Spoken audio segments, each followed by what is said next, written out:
Ouvintes da Rádio Fraternidade, que Jesus continue nos abençoando e nos amparando agora e sempre.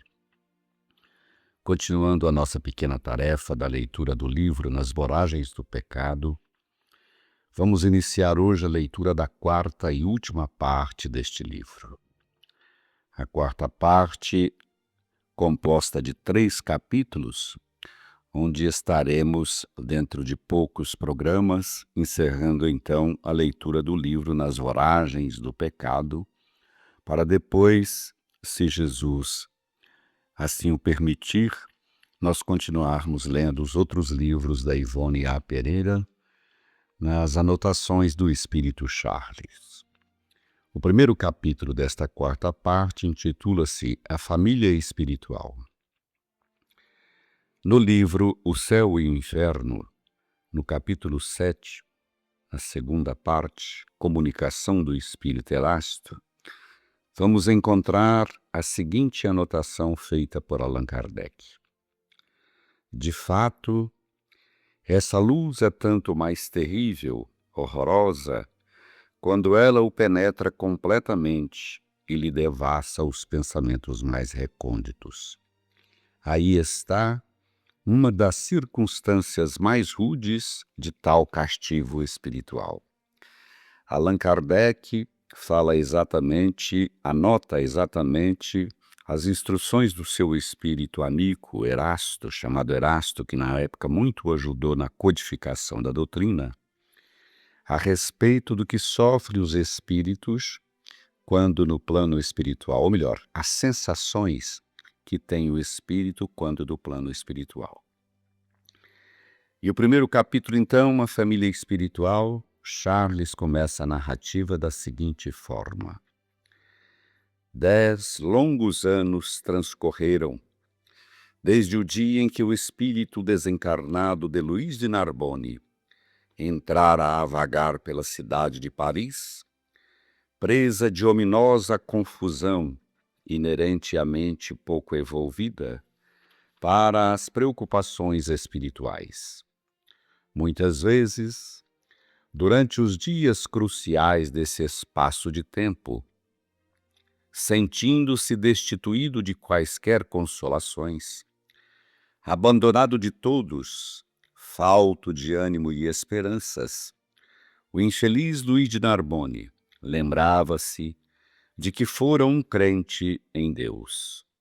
Então, as singelas atitudes da infância emergia das suas faculdades retroativas e ele se via pequenino a orar nos altares do convento, as mãozinhas unidas, os olhos rasos de lágrimas, ressentindo-se da ausência do afago maternal que não lhe fora dado conhecer, e ainda atemorizado por se ver impressionável e delicado, rodeado de monges de olhar severo que o despediam rudemente, se porventura tentasse aproximar-se.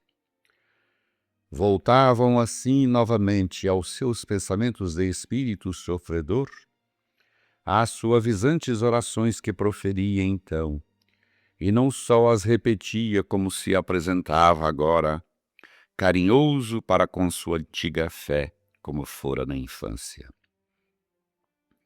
Sim, orava ele, meu Deus, Pai, concedei-me por misericórdia o carinho maternal que não conheci, para que me proteja agora quando mais do que nunca eu me vejo infeliz e desditado.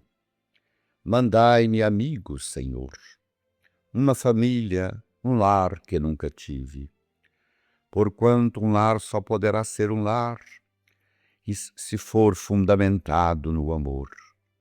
E eu nunca me senti amado, Senhor. Dai-me a minha mãe, dai-me o meu pai. Onde se encontrarão eles? Dai-me, Senhor, a minha família, reflexo da vossa paternidade na terra. Tais súplicas, possuía um almo condão de lhe minorar as ânsias da incerteza. E ele as repetia às vezes, diante de altares de pedra, pelos templos em que costumava procurar um antigo estímulo para o coração, nos dias esplendentes de poder. Com a continuação, porém, a frieza dos nichos cintuosos, com suas imagens mudas que não lhe correspondiam às necessidades de protetoras inspirações, fizera-o desinteressar-se dos templos, e ele passou a repetir suas queixas, de quando em quando, mesmo pelas ruas, pelos parques e jardins de algum palácio, ou pelos campos e estradas por onde comumente vagava, sem pouso e sem destino, mendigo sedento de consolações e afetos. É sempre certo que a prece, por singela e pequenina que se irradie de um coração sincero, adquire potências grandiosas, capazes de se espraiarem pelo infinito até alcançar o amantíssimo do eterno.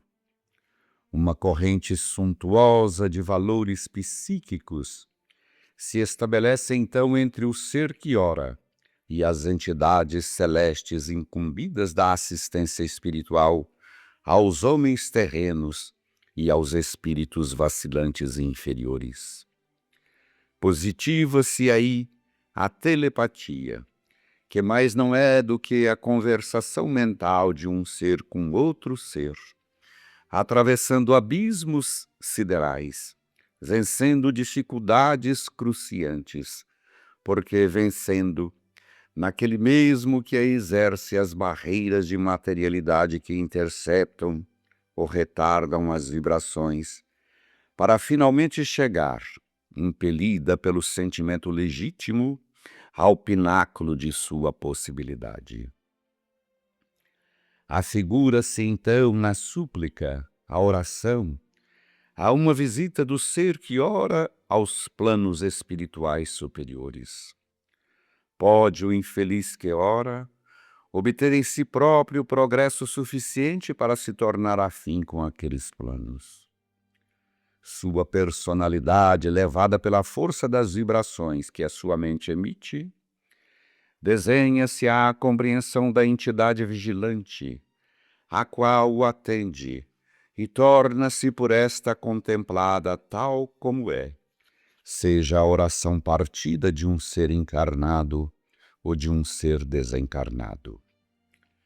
É certo que seus amigos do invisível superior conhecem de há muito suas necessidades reais, mas será necessário que a alma, encarnada ou não, que permanece em trabalhos de arrependimento e resgates, testemunhe a Deus o valor de sua fé, a sua perseverança no propósito da emenda das ruínas paixões, da paciência nas provações, da boa disposição para o progresso, da sinceridade dos projetos novos que começa a conceber, da vontade, enfim, de se afinar com a suprema vontade. É o trabalho da evolução moral e consciencial do ser, que será necessário se processe lenta, natural, mas seguramente, para que novos desfalecimentos não o venham comprometer ainda depois da concessão das dádivas da misericórdia suplicada. Então, no sentido de auxiliá-lo no intenso prélio, desce a inspiração santa da esperança, segredando-lhe encorajamento ao coração, sussurrando-lhe aos ouvidos novas energias, enquanto bafejos de um divino refrigério o acalentam e estimulam, para que não sucumba enquanto espera. E a alma, assim reconfortada, continua a exercitar as potências latentes das faculdades que lhe são naturais, em busca do foco divino, distribuidor de benefícios, e enquanto exercita, progride mais, inspira-se, resigna-se, persevera, abrilhanta-se nas qualidades morais, porque recebe os santificantes conselhos das intuições que a prece atraiu. Chegando finalmente a conseguir o necessário mérito para ser agraciada com a grande bênção de uma concessão de Deus, a qual, prevista pela lei como ação de uma rigorosa justiça, nem por isso estará fora do círculo amoroso em que o Criador envolve suas criaturas. E foi exatamente isso que se passou com o espírito sofredor do conde de Narbonne. Em 10 anos de padecimentos morais, durante os quais sofrera todos os impositivos mais rigorosos da dor, que pode estorcer um coração sensível e sedento da compreensão e de paz, Luís de Narbonne experimentara também consideráveis melhoras no seu estado geral. A revolta sucedera à resignação, adquirida à força de circunstâncias inelutáveis. A impiedade, a descrença que o absorvera na sua antiga pretensa fé, nos primeiros tempos da decepção aniquiladora que lhe apresentara o destino, sobrepusera-se temeroso respeito por um ser supremo, desconhecido até então para ele, mas que começava a revelar-se nas profundidades de sua alma através de ilações poderosas que surgiam dos próprios infortúnios contra o qual se debatia. A desesperadora ânsia do amor humano, interpusera-se a doce certeza de que seu coração a outro se prendera por eternos laços de um sentimento indestrutível, alicerçado em bases espirituais. E o orgulho da estirpe nobre que provinha, foi substituído pela delicada compreensão de que somente serão eternos e infalíveis os valores do caráter ou qualidades morais.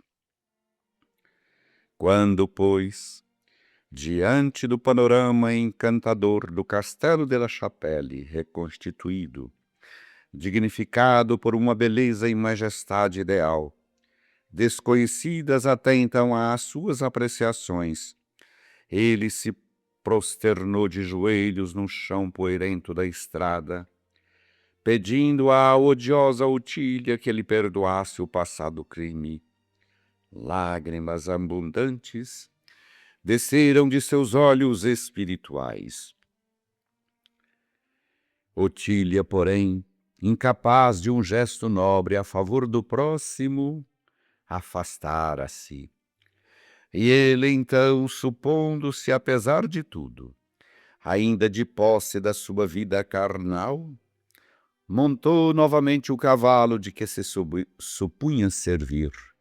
E aqui vem uma explicação, uma recomendação do espírito Charles, para entender essa possibilidade do espírito, por exemplo, desencarnado, ter a impressão de montar novamente no cavalo que o servia na vida carnal, que leiamos a Gênese de Allan Kardec no capítulo 14, que lá encontraremos a explicação para esse fenômeno. E então, montando novamente o cavalo de que se supunha servir, dirigiu-se resoluto para a formosa estância, que em cores delicadas e resplandecentes cintilava ao longe, como se refeita com as augustas propriedades de um arco-íris celeste, que é o símbolo da pacificação, e como se visse também envolvida em neblinas diáfanas, reluzentes. e pensou consigo mesmo: Ruth de la Chapelle refugiou-se aqui. Fizeste bem, pobre menina. O lar paterno é o sacrossanto asilo onde gostaríamos todos de nos refazer das amarguras que nos excruciam a existência. E continuava dizendo para si mesmo: a mim, porém, jamais será concedido o supremo reconforto do lar paterno. Entrei pela vida desde o berço, relegado por um pai em que via em mim um perigo para a nação, e por uma mãe para quem eu encarnava a própria desonra. Minha Ruth será, portanto, e sempre será, a minha única família. Irei arrojar-me a teus pés, pedir-lhe perdão, irei me submeter a todos os trabalhos, ó Deus meu, para expiar o meu crime. Senhor, não posso mais. Estou exausto, Senhor. Apiedai-vos de mim. E então os portões abertos de par em par, sem guardas pelos pátios, facilitavam a sua entrada. E singular timidez, porém, detinham a ele, que fora o ousado comandante da antiga cavalaria macabra. Luís fora um cavalheiro, personalidade de alto trato social. Procurou alguém que o conduzisse à presença de Mademoiselle de la Chapelle, mas não conseguindo encontrar quem quer que fosse, cogitou fortemente a sineta enquanto monologava consigo mesmo. Oh, quantas dolorosas recordações! Dir-se-ia ter sido ontem mesmo, meu Deus, ou talvez hoje ainda, neste momento. Invadi este pátio, encontrando as entradas assim desguarnecidas para trucidar os castelões. Eu estava louco, meu Deus. Perdão, Senhor, perdão.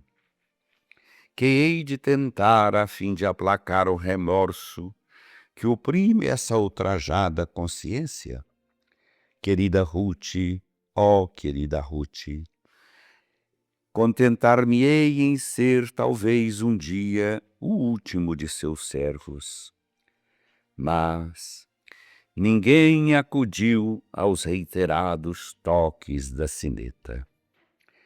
Como estamos vendo, prezadíssimos ouvintes, queridos amigos do Ideal Espírita, ou você que está ouvindo o nosso programa, na qualidade ainda de criatura não crente nos princípios espirituais.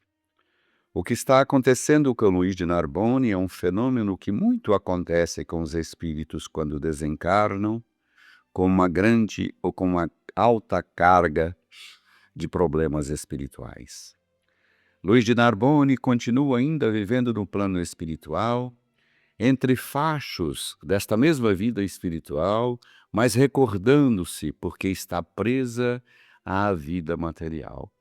Agora, por exemplo, após uma oração que refrigerou a sua alma, ele como que teve a impressão de estar ao lado da sua cavalaria, do seu cavalo, e ele marchou então para o castelo, tudo isso evidentemente feito como projeção mental para os de la Chapelle, recordando-se no dia, no ato de São Bartolomeu, em que ele trucidou toda a família de Ruth e Carolina.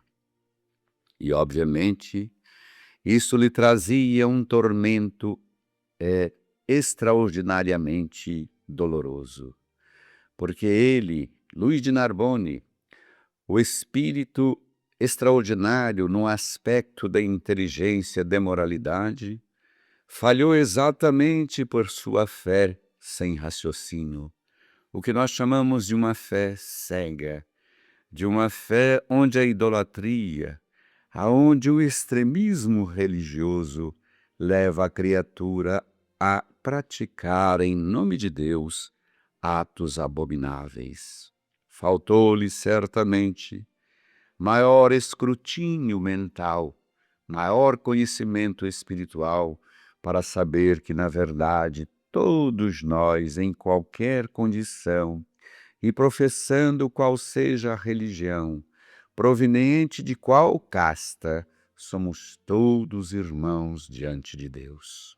E ele, para agradar a Deus e à Igreja, a pedido ou a mando de Catarina de Médicis, trucidou aquela família, ocasionando sofrimentos imensos, não só para Ruth, que, como vimos, ficou revoltada e se vingou dele, mas para ele próprio, e somente através dos ervos dos tempos, somente através dos séculos, ele poderá novamente se reequilibrar e recomeçar novas experiências de bom aproveitamento no campo do crescimento espiritual.